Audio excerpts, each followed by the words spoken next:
¿Emergencias, dígame? Un conductor se dio a la fuga tras atropellar a un hombre, pero se llevó consigo algo muy importante. Y dejó atrás una prueba forense que al microscopio resultó mucho más gráfica que cualquier historia que pudiera haber contado ningún testigo.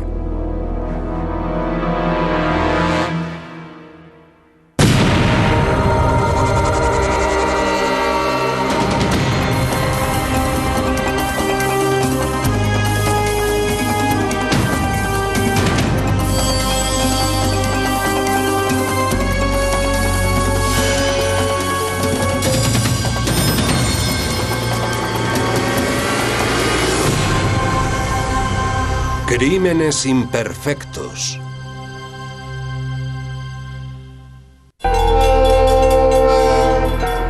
Una fría noche de febrero de 1995, Todd Christensen, un policía de Kalamazoo, Michigan, estaba de servicio en su coche patrulla. Las cosas estaban tranquilas y Christensen pensó que iban a seguir estándolo. Me encontraba tranquilamente en el coche tomándome un sándwich de mantequilla de cacahuete con gelatina, cuando se acercó un hombre angustiado que paró junto a mí. Le dijo a Christensen que había un hombre malherido a pocas manzanas de allí. Cuando Christensen llegó al lugar, el hombre aún estaba vivo, pero en muy mal estado. Estaba prácticamente muerto. Apenas podía respirar.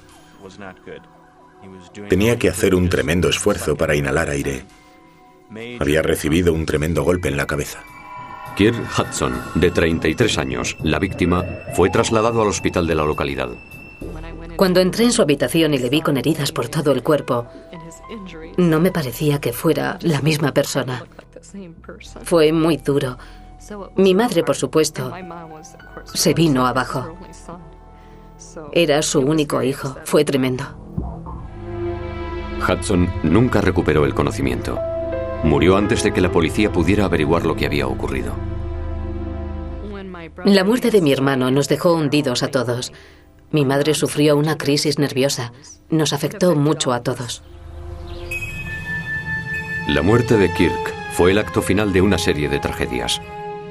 Era un veterano de la Marina en el paro, cuya mujer de 28 años había muerto de cáncer pocas semanas antes. Hacía algún tiempo que estaba cuidando de su madre, que era muy mayor y estaba enferma. En el lugar del accidente, la policía encontró una bicicleta destrozada cerca del cuerpo de Kirk. Lo que vimos era sin duda la prueba de un crimen.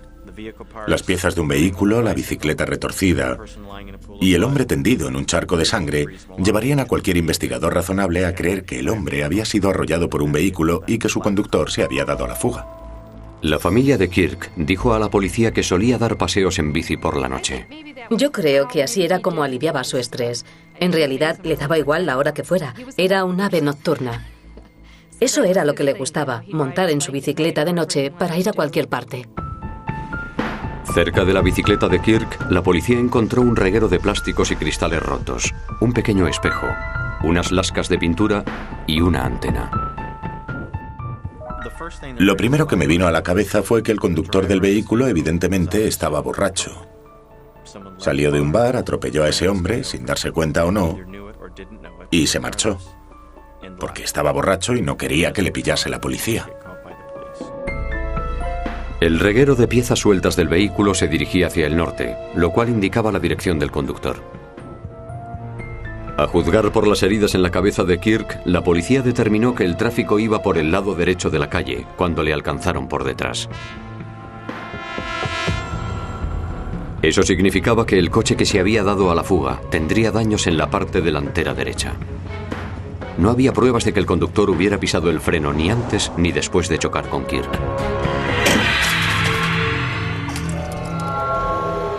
La familia de Kirk no podía entender cómo alguien le había podido abandonar de ese modo.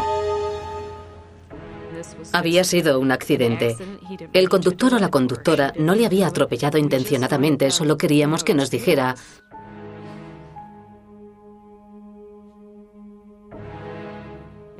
que lamentaba lo que había hecho y que no había tenido intención de hacerlo. Eso era todo lo que pedíamos.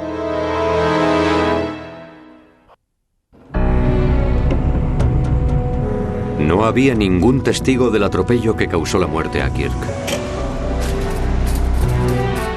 Pero la fuerza del impacto no dejó duda alguna de que el conductor del vehículo sabía lo que había pasado. ¿Cómo pudieron darle y dejarle allí? Yo no podía creerlo. Pensé, ¿por qué no han parado? Las únicas pistas sobre la identidad del conductor eran unas piezas de camioneta o de coche que se encontraron en el lugar de los hechos. Sabíamos que las pruebas eran recientes porque estaban sobre el hielo. De lo contrario, se habrían congelado, de modo que los trozos de faro, de antena, del espejo retrovisor, así como las lascas de pintura y las piezas de la bicicleta eran sin duda recientes. Los técnicos identificaron la localización de cada pieza con un número y después hicieron un diagrama detallado de la escena del crimen. Después fotografiaron cada una de las 28 piezas encontradas. Pero no se sabía si esas pequeñas pistas iban a ser suficientes para identificar el vehículo. Después de recoger todos los objetos del lugar de los hechos, pensé que habíamos hecho un esfuerzo enorme, pero yo no veía más de un 30% de posibilidades de encontrar el vehículo. Yo no tenía grandes esperanzas. Junto con las piezas del vehículo también había lascas de pintura. Una de ellas era un poco más grande que una moneda de 25 centavos y contenía una gran cantidad de información. Tenía dos colores perfectamente diferenciados y una raya negra. La lasca de pintura tenía 3 colores: rojo oscuro, una raya negra y malva. Era muy original. Era un vehículo de 2 colores con una raya negra. Una investigación detallada reveló que se habían vendido muy pocos vehículos con esa combinación de colores, lo que hacía pensar que era un coche personalizado. Eso ayudó a reducir el número de personas que estábamos buscando. Después, los investigadores analizaron los trozos de plástico naranja que se habían encontrado en el lugar de los hechos. Al microscopio encontraron una combinación de pequeños cubos y rectángulos diseñados para reflejar la luz.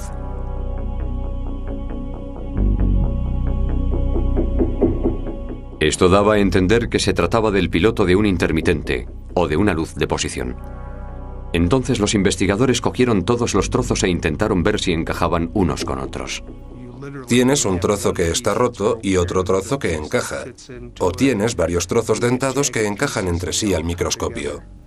Y eso era lo que buscábamos. En un trozo, los investigadores encontraron una estrella dentro de un pentágono. Parecía ser el logotipo de un Chrysler Dodge. También se veía algo que parecía ser un número de serie. Se veían unas marcas, unos números, y yo esperaba que fuera un número de serie que pudiera identificar el vehículo del que procedía esa pieza. De modo que los investigadores reunieron todas las piezas encontradas en el escenario del crimen y las llevaron a un concesionario de Chrysler Dodge. Y allí, el jefe de almacén David Johnson se vio obligado a hacer algo que no tenía nada que ver con su trabajo. Había leído en el periódico que habían atropellado a un hombre en el centro de Kalamazoo y que pensaban que se trataba de un todoterreno, y cuando el policía vino a interrogarnos dije, Dios mío, ¿habrá sido un Dodge? Johnson confirmó que los trozos correspondían a la cubierta de plástico de un intermitente. Entonces anotó el número de serie, consultó el manual de repuestos y descubrió otra pieza del puzzle. Enseguida comprendí de dónde procedían las piezas. Tenía que ser de un Dodge todoterreno. En cuanto vi el tipo de pintura y la antena, comprendí que tenía que tratarse de un coche personalizado porque no eran piezas estándar.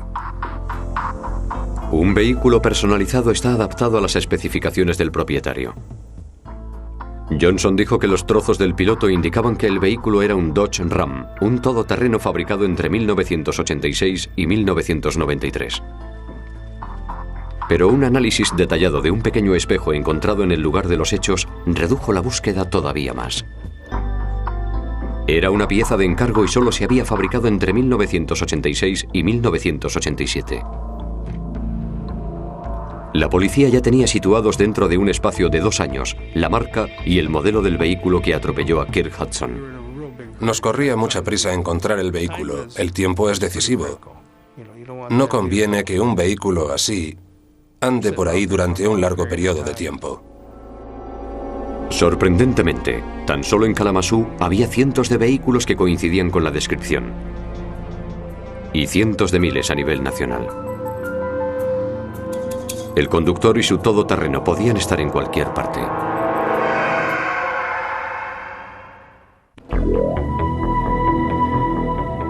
Después de examinar las piezas del vehículo que mató a Kit Hudson, la policía sabía que se trataba de un Dodge Ram rojo oscuro y malva del 86 o el 87.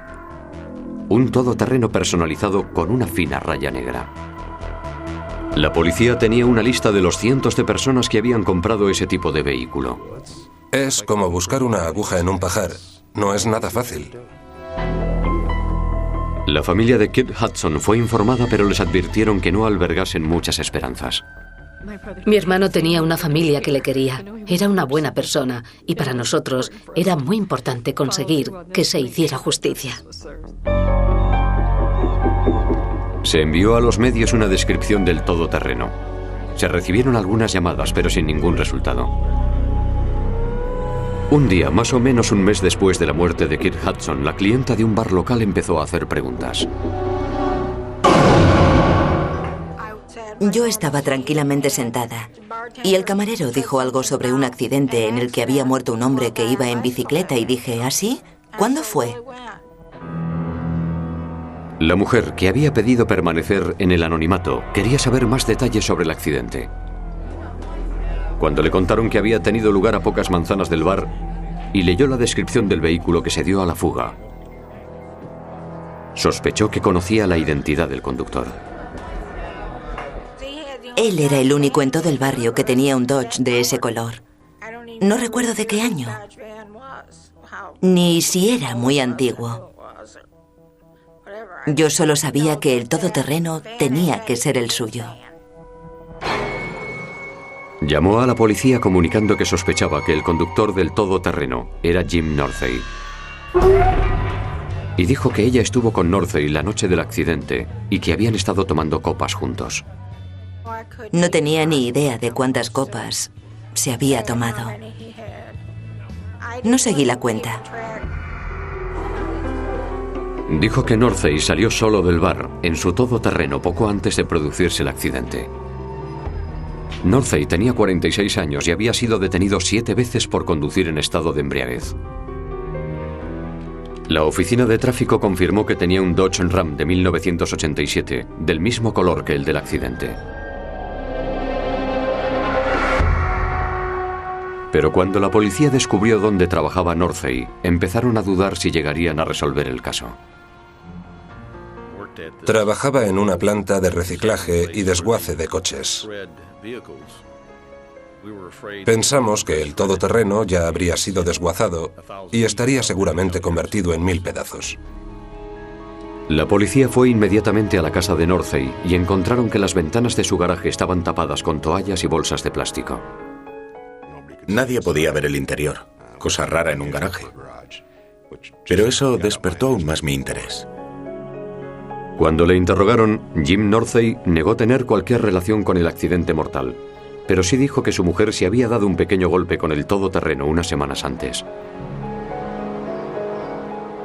Era evidente que el vehículo había sufrido un accidente.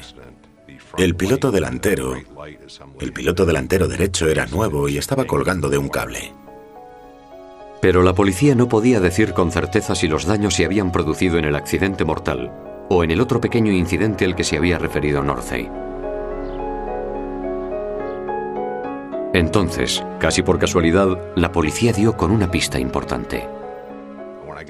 La mesa de trabajo estaba llena de cosas, herramientas y cosas así. Empecé a retirar todo lo que había sobre la mesa y al final encontré un trozo de plástico naranja que era igual que los que habíamos encontrado en el lugar de los hechos. Pero no bastaba con haber encontrado un trozo de plástico similar. Lo más importante era saber si era el mismo.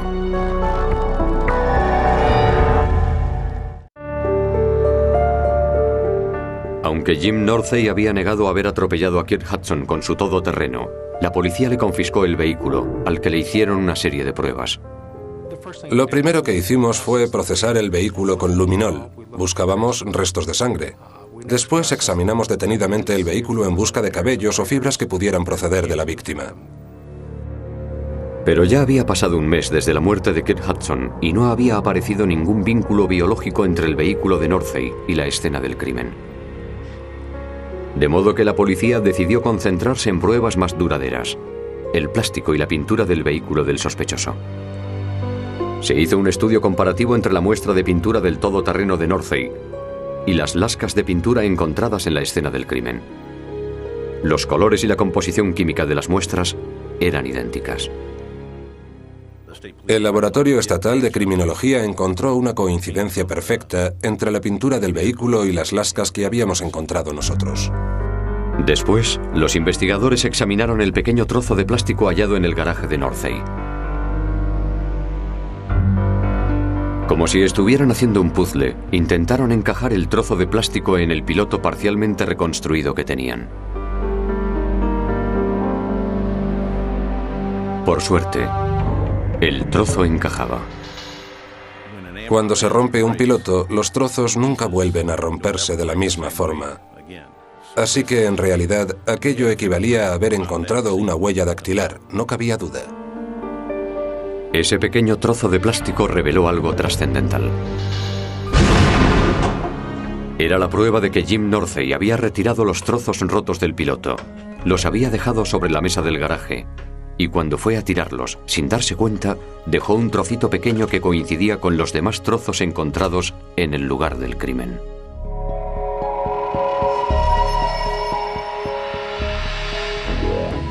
Ahora los investigadores se concentraron en la bicicleta de Kirk Hudson.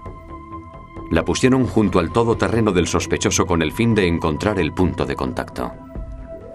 La bicicleta tenía una abolladura que parecía coincidir con el punto en el que había impactado el todoterreno.